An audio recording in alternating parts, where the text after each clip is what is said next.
September 15th, 1944. Camp Florence, Arizona. The dust swirled around the wooden barracks as Auburn Helene Richter wrote in her hidden diary, her hands trembling slightly as she pressed pen to paper. The words she recorded would have meant severe punishment if discovered by the remaining German officers who still commanded respect among the prisoners. What we witnessed today shattered everything we believed about American military capability. We were told they were disorganized, that their soldiers lacked discipline, that their tactics were crude and wasteful. But what we saw today was something far more terrifying than any of us could have imagined. Through the fence of the camp, along with several other auxiliary personnel, we had glimpsed something that would change everything. Not just our understanding of this war, but our understanding of what true military power actually meant. The women had arrived in America as prisoners of war in late August 1944. They were among the hundreds of Luftwaffe Hilferinnen, auxiliary helpers who had served in anti-aircraft defense units across Germany. These were women who had been trained to track aircraft, read radar screens, calculate firing trajectories, and assist in the coordination of air defense systems. They were not frontline soldiers, but they were military personnel. Women like Unteroffizier Martha Voss from Hamburg, who had spent 3 years at a searchlight battalion in northern Germany. Women like Gefreiterin Isolde Brenner from Berlin, who had worked in a control station tracking Allied bombers. Women like Auburn Helene Richter, a former mathematics teacher from Munich who had been promoted to supervise 8 other women in her radar unit. Their capture had been sudden and traumatic. As Soviet forces pushed toward Berlin from the east and American forces advanced from the west, the auxiliary units had been overrun. Some had surrendered, understanding that resistance was futile. Others had simply abandoned their posts, melting into the chaos of a collapsing nation. Helene and her unit had been captured near Stuttgart in late July, processed through holding camps in Europe, and by late August found themselves aboard a Liberty ship bound for America. The crossing had been frightening. They had been separated from the male prisoners, housed in a segregated hold with perhaps 200 other female auxiliary personnel. Many of them were nurses, signals operators, supply workers, and, like Helene's unit, anti-aircraft personnel. The camp itself had shocked them. Camp Florence, built hastily in the Arizona desert, was far better than anything they had expected. Instead of the harsh treatment they feared from a vengeful enemy, they found themselves in clean barracks with electricity, running water, and actual beds with mattresses. The food was abundant and strange, full of ingredients they had not seen in years. Fresh milk, meat, vegetables, white bread. The guards, mostly American soldiers, were professional and businesslike. There was no cruelty, no mockery, no excessive surveillance. It was, in fact, almost confusing in its ordinariness. The camp commandant, Colonel James Morrison, was a man in his 50s who had served in the First World War. He believed in strict adherence to the Geneva Convention and had made it clear that all prisoners, regardless of gender, will be treated with dignity and respect.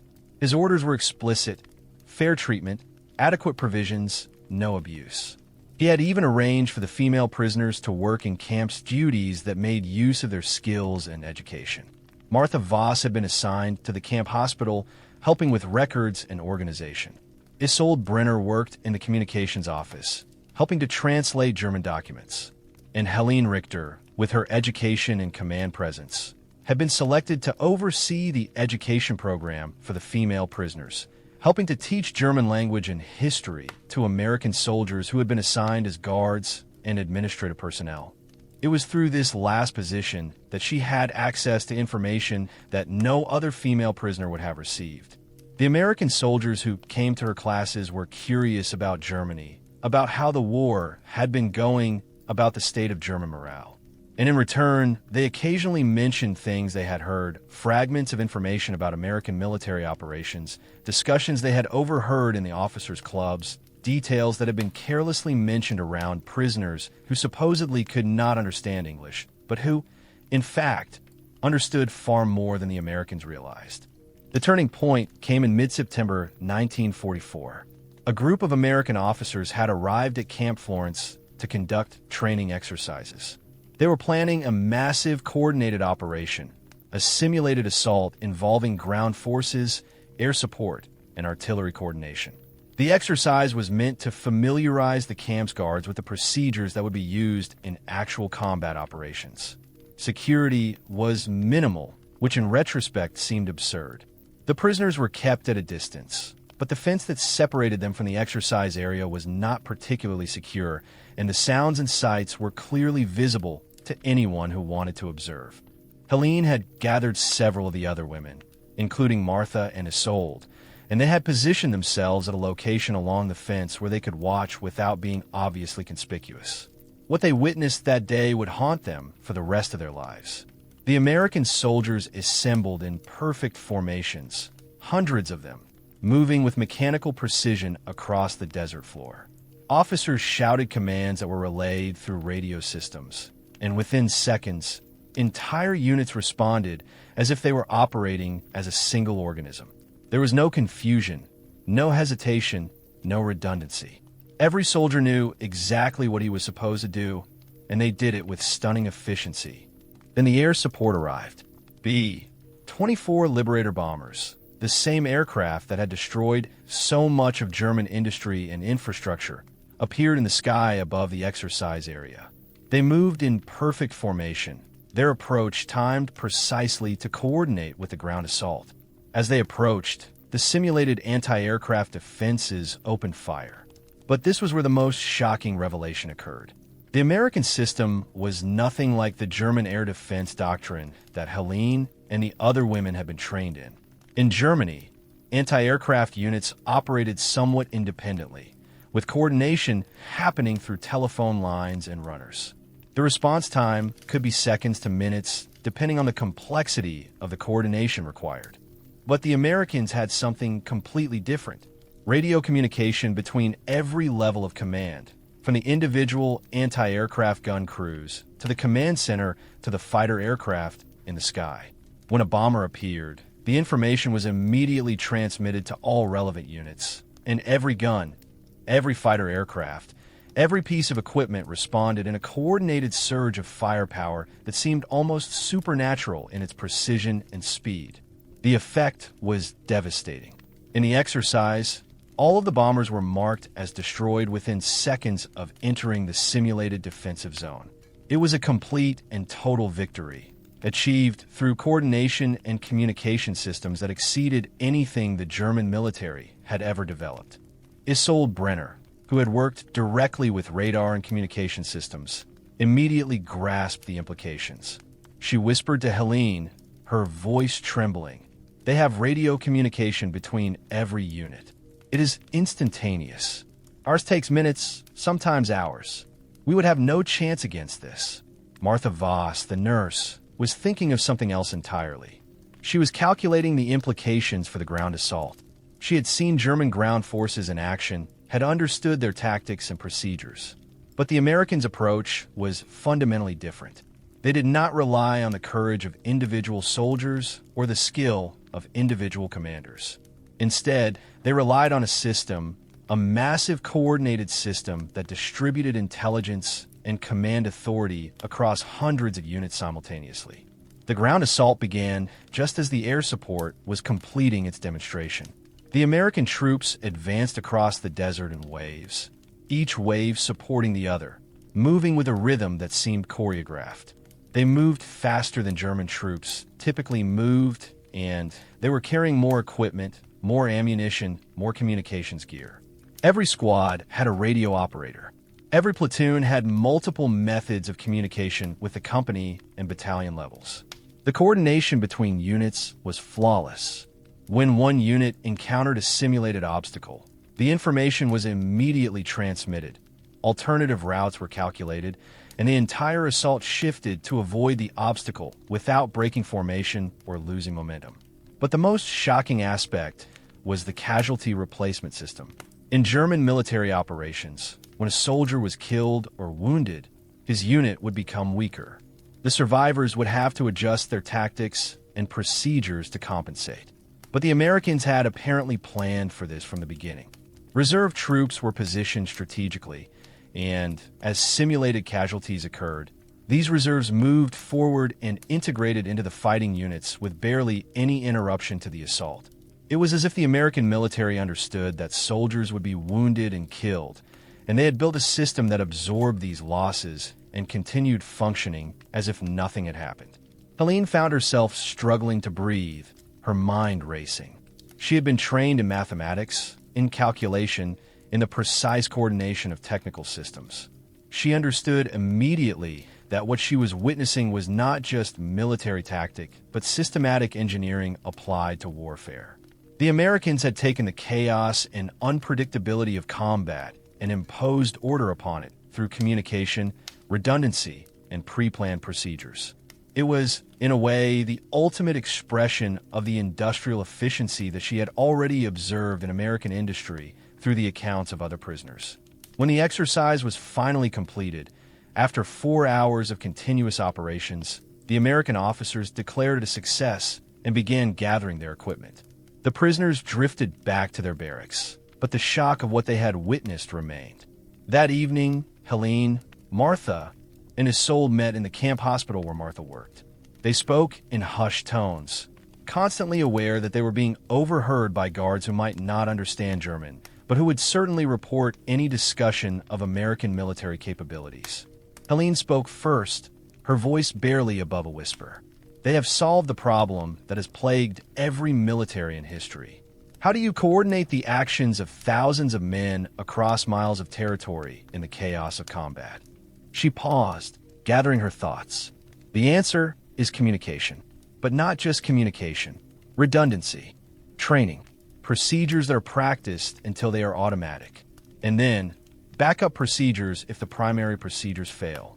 Martha added her own observations. Did you notice the medical support?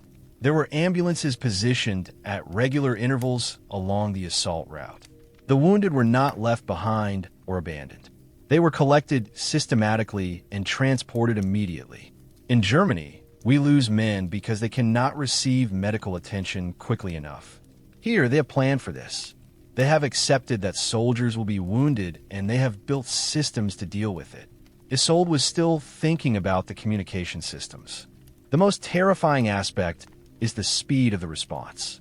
If a threat appears, the information is transmitted instantly to every unit that needs it. In Germany, even with telephone lines, there are delays. With runners, the delay is even greater. But they have radio in every squad, every section. The entire system responds like a single organism. It is not organized like our military at all. It is more like a machine designed to fight. Over the following weeks, Helene began to understand more. Through careful listening in her classes with American soldiers, through documents she was asked to help translate, through overheard conversations between guards, she pieced together a more complete picture of American military operations. She learned about something called the logistics tail, the supply systems that kept American units moving and fighting. She learned about replacement soldiers being trained in rear areas and fed forward to units as needed. She learned about repair shops that could get damaged equipment back in operation within hours. She learned about planning staffs that calculated casualty rates, ammunition consumption, and supply requirements with mathematical precision. One American captain, Captain Robert Hartley, became a regular visitor to her classes. He was a geology professor from Colorado before the war, and he enjoyed discussing the academic aspects of military strategy. One afternoon, he mentioned something that struck Helene with particular force. The thing about American military doctrine, he said, speaking to her class but aware that Helene was listening intently, is that we have learned to think of combat as a problem to be solved like an engineering problem. We have finite resources, finite manpower, finite time. We need to achieve specific objectives. So we apply principles of engineering and logistics to achieve those objectives with the least waste of resources. He continued, in Europe, we have learned that German soldiers often fight harder, that they often demonstrate greater courage and commitment. But bravery does not win wars.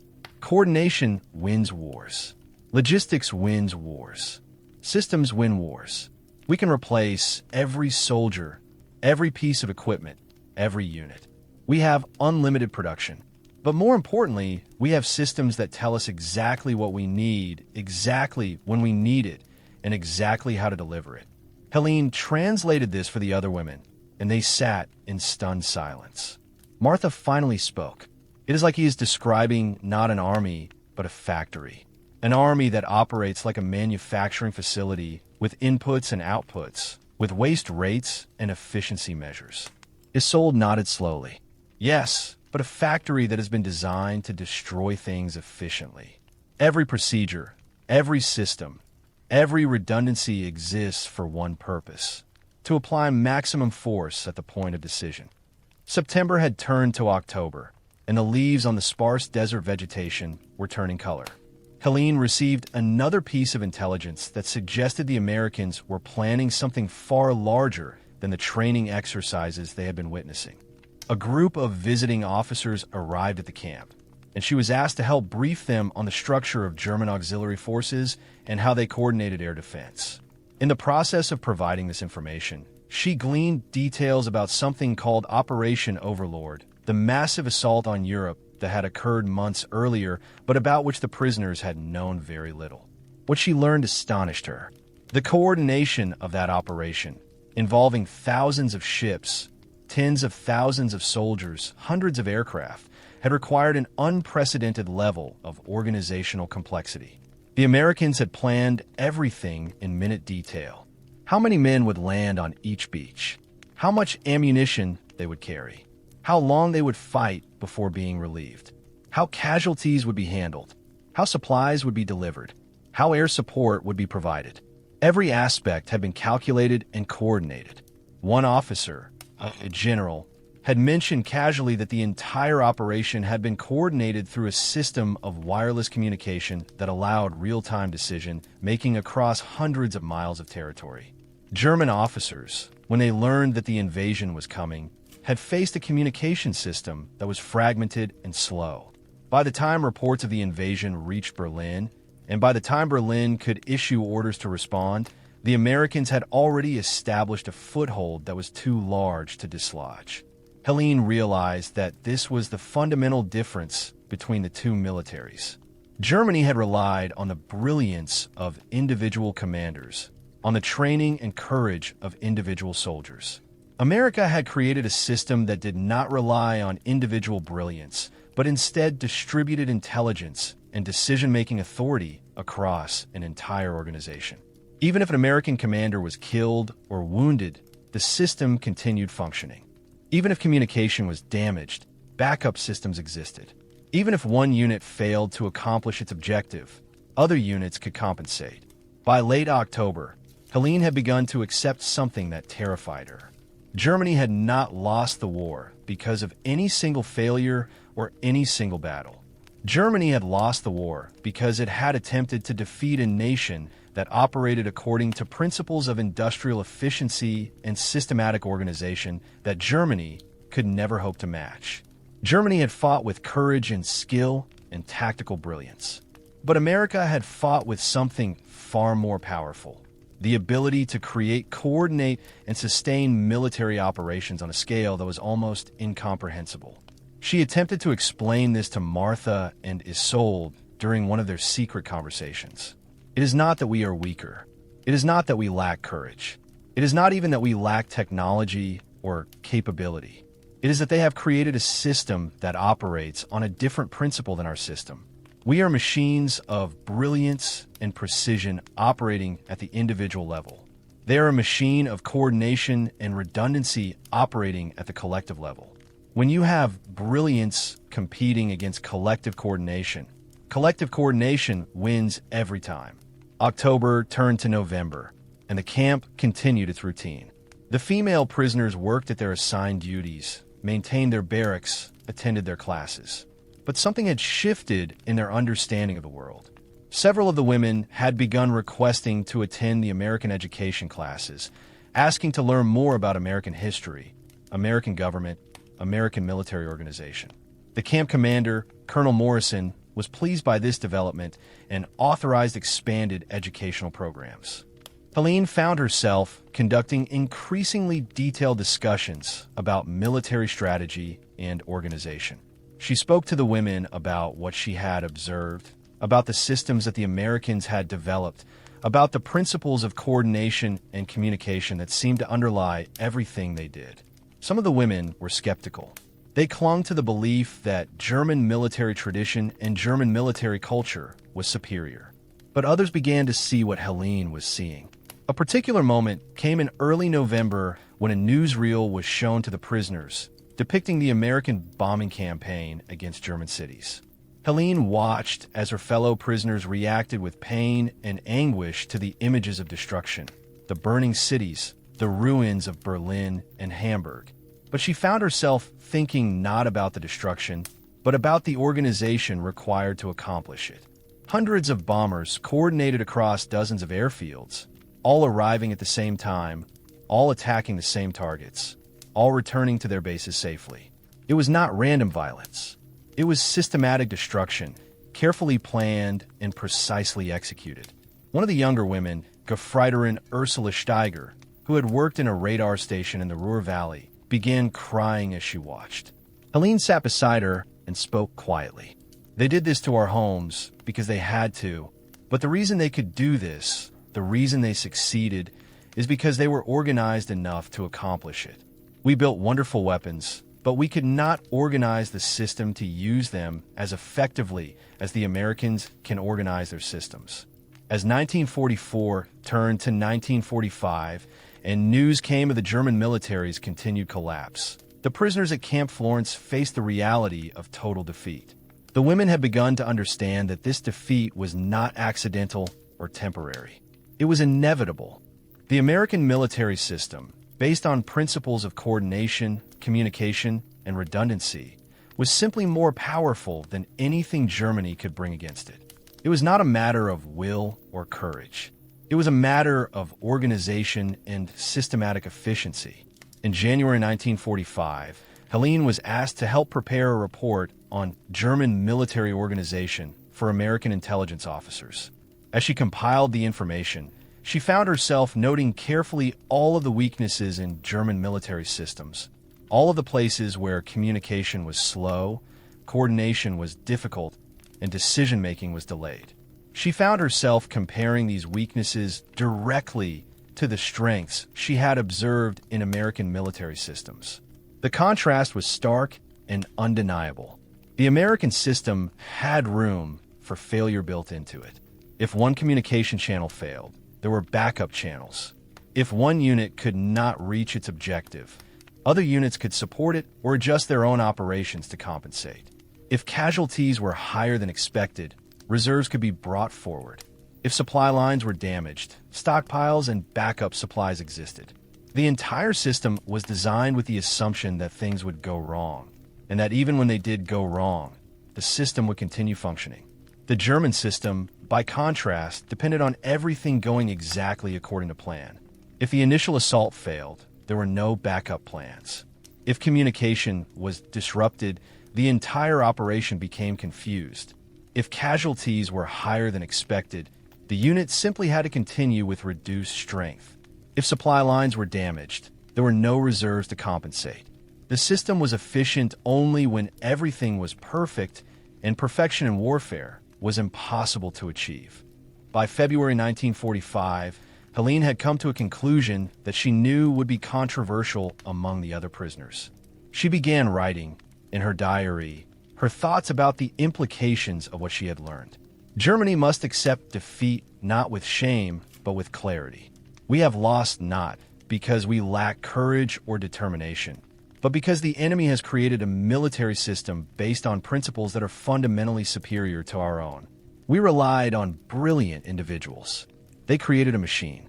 We believed that courage and sacrifice would overcome material disadvantage. We did not understand that the disadvantage was not material, but organizational. She continued writing, her thoughts becoming increasingly philosophical. The Americans have shown us something profound. They have shown that military power is not about individual heroism or tactical brilliance. Military power is about organization, about the ability to coordinate the actions of hundreds of thousands of people toward a single objective. It is about communication systems that work reliably. It is about supply systems that never fail. It is about the confidence that comes from knowing that when your soldiers are wounded, they will be cared for, and when they are killed, they will be replaced. By the spring of 1945, as the war was finally ending, Helene and many of the other female prisoners had undergone a profound transformation. They had arrived in America as representatives of a Nazi military state, convinced of German superiority and American weakness. They were leaving with an entirely different understanding. They had witnessed, through carefully observed military exercises and discussions with American officers, the principles that underlay American military strength. They had seen demonstrations of coordination, communication, and systematic efficiency that exceeded anything they had ever imagined. The implications extended far beyond military matters. They began to understand that the American approach to organization and efficiency was not limited to the military. It had transformed American industry, American agriculture, American civilian life. The abundance that they had observed upon arriving in America was not accidental. It was the result of systematic application of principles of efficiency and organization to civilian economic life. One afternoon in April 1945, just weeks before the war would finally end, Helene sat with Martha and Isolde in the camp hospital. They were discussing repatriation, the process by which they would return to Germany. Martha spoke first. "I came here expecting to be treated as an enemy combatant, to be subjected to harsh conditions and abuse. Instead, I have been treated as a prisoner of war, with dignity and respect. But more than that, I have been allowed to witness how Americans organize and coordinate complex activities." Isolde added her thoughts. "The most remarkable thing is that this organization is not done through fear or coercion. The American soldiers follow these procedures because they have been trained to follow them, because they understand the purpose behind them, because they see that the procedures actually work. In Germany, we followed procedures because we were ordered to and because we feared the consequences of disobedience. Here, soldiers follow procedures because they believe in them." Helene nodded slowly. "What we have learned here will change Germany when we return. We have seen a different way of organizing military operations, a different way of thinking about efficiency and coordination. If Germany is to rebuild and recover from this war, we must bring these lessons back. We must teach others that military strength does not come from individual bravery or tactical brilliance alone. It comes from the ability to organize people and resources in a systematic way." The repatriation began in May 1945, just as Germany was finally surrendering. Helene, Martha, Isolde, and the hundreds of other female prisoners from Camp Florence were gathered for departure. The American officers gave speeches about the Geneva Convention and about fair treatment of prisoners. Colonel Morrison, who had commanded the camp throughout their captivity, addressed the prisoners personally. He spoke about hope for the future, about the possibility of reconciliation between nations, about the importance of building a better world after the war. Helene listened carefully to every word.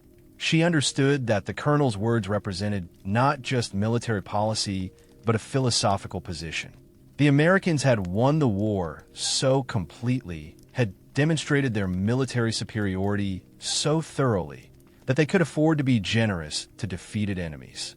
They could afford to treat prisoners well, to provide education, to maintain their dignity. This generosity itself was a demonstration of power. Only the truly powerful can afford to be merciful. As Helene boarded the transport ship that would carry her back across the Atlantic to Germany, she carried with her the lessons she had learned at Camp Florence. She understood that the military techniques she had observed would be studied by military analysts for decades. She understood that the principles of coordination and communication that the Americans had demonstrated represented a fundamental transformation in how wars would be fought in the future. But more importantly, she carried with her a new understanding of what strength actually meant. Strength was not about conquest or domination.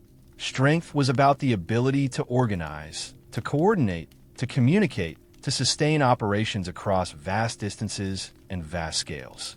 Strength was about efficiency and redundancy and the confidence that came from knowing your systems would work even when things went wrong. She thought about what would happen when she returned to Germany, what she would tell the people she encountered about what she had learned. She thought about how German military officers would react when they realized that the defeat was not temporary or accidental, but inevitable given the fundamental organizational differences between the two military systems. The ship sailed westward across the Atlantic, carrying Helene and the other prisoners away from America and back toward a Germany that was divided, destroyed, and in need of complete reconstruction. But Helene knew that she could help with that reconstruction. She could teach others what she had learned. She could help Germany understand not just its military defeat, but the reasons for that defeat. And most importantly, she could help Germany learn from the American experience, adopting the principles of organization and efficiency that had proven so devastatingly effective. In the final weeks of her captivity, Helene had written one last entry in her diary. The words captured the essence of her transformation. When I arrived at Camp Florence, I was a soldier of the Third Reich, convinced of the superiority of German military culture and German military capability. I was shocked by the material abundance of America, but I attributed it to waste and inefficiency. I believed that German discipline and courage would ultimately prove superior to American organization and systems. But what I have learned here has changed my understanding completely. The Americans have not won this war because they are braver or more skilled than German soldiers.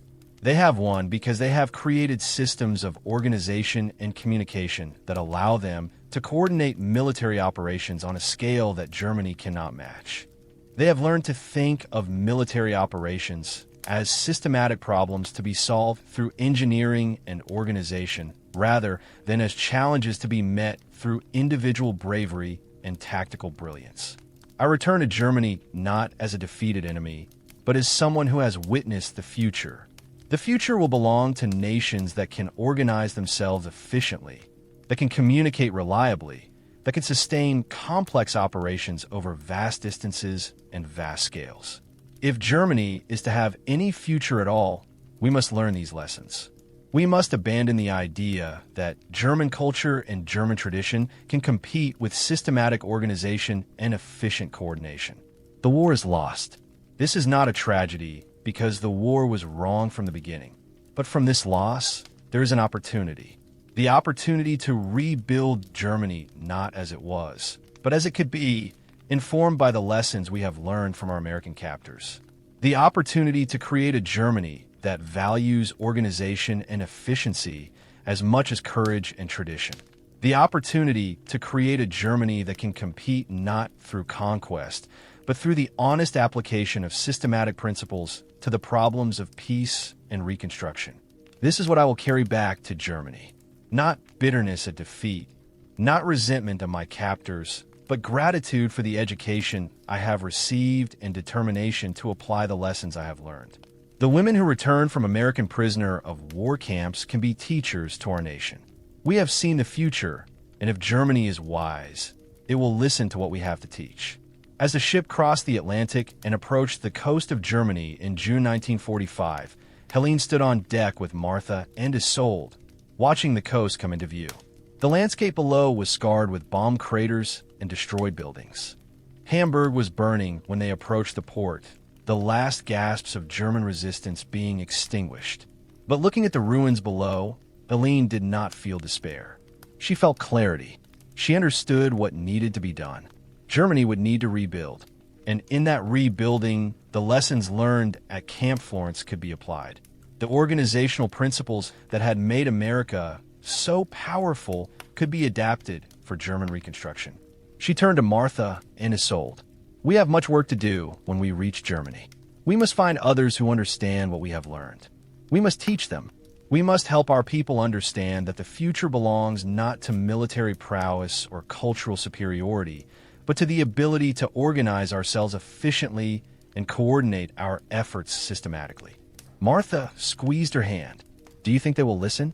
Helene looked out at the burning ruins of her homeland. They will have to. The alternative is irrelevance. Germany must transform itself completely, not just militarily, but economically and socially. And the model for that transformation already exists. We have seen it. We have lived in it for the past months. We must bring it back to Germany. The ship continued toward the port, carrying the women who had been transformed by their experience in American captivity. They carried with them not defeat or shame, but knowledge. Knowledge that would prove invaluable in the years of reconstruction that lay ahead. Knowledge that would help transform West Germany into one of the strongest economies in Europe. Knowledge that had been taught not through lectures or propaganda, but through careful observation of how the most powerful military force in the world actually organized and coordinated its operations. The story of the female German POWs who witnessed American military strategy was ultimately a story about the power of systematic organization and efficient coordination. It was a story about how the most devastatingly effective military force in history succeeded not through individual heroism or superior tactics, but through the application of industrial and organizational principles to the problems of warfare. And it was a story about transformation. Women who had arrived in America as believers in German military superiority left with a completely transformed understanding of what military power actually was. They had seen the arsenal of American military organization at its absolute peak, and they had been forever changed by that experience. The lessons they carried back to Germany would influence the reconstruction of their nation and help shape the future of Europe in ways they could not have imagined as they stood at the fence of Camp Florence, watching American soldiers move with mechanical precision across the Arizona desert.